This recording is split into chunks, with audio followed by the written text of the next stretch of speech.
நவம்பரில் எக்ஸாம் ஆரம்பிச்சு டிசம்பரில் எக்ஸாம் முடிஞ்சு ஜனவரியில் ரிசல்ட் வந்துச்சு. அடா நம்மளுக்கு நவம்பரில் எக்ஸாம் ஆரம்பிச்சு டிசம்பரில் எக்ஸாம் கம்ப்ளீட் ஆகி மார்ச் இப்போ வரைக்கும் ரிசல்ட் வருமானு டவுட்லேயே லைஃப் போயிட்டுருக்கேன்.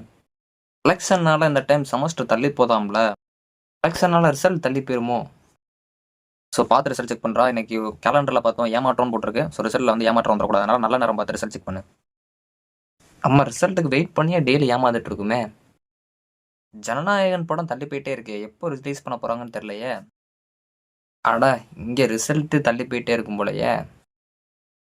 என்ன இருந்தாலும் உங்களால் எங்களை மாதிரி ஹாப்பியாக இருக்க முடியாதுல்ல. இருக்க முடியாதான், ஆனால் உங்களால் எங்களை மாதிரி ஓவர் திங்க் பண்ணிட்டு ப்ரெஷரை ஹேண்டில் பண்ண முடியாது.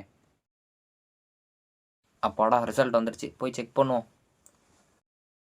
வாவ் நல்ல ரிசல்ட் வந்திருக்கே. அடுத்த டைம் இதோட இம்ப்ரூவ் பண்ண பார்க்கணும். ரிசல்ட் பப்ளிஷ் ஆயிடுச்சு போலயே. ஸோ உடனே செக் பண்ணுவோம்.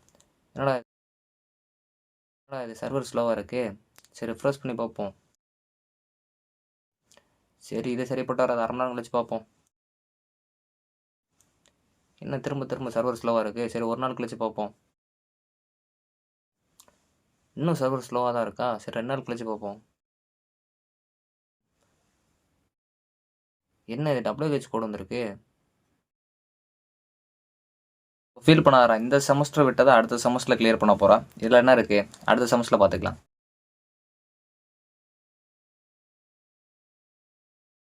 இந்த செமஸ்டரில் நீ படித்ததை விட ரிசல்ட் செக் பண்ணுறதுலே பாதி நாள் போயிடுச்சு. ஸோ ஒழுங்காக பாஸ் ஆகிற வளைய பாரு. ஒரு நாள் இருந்த பதட்டம், எக்ஸைட்மெண்ட், பேஷன்ஸ், அது போக ரிசல்ட் செக் பண்ண போகிற அந்த தைரியம் எல்லாமே நம்மளால் மட்டும்தான் முடியும். ஆமாம் உண்மையிலே நீங்கள் கிரேட் தான்ப்பா.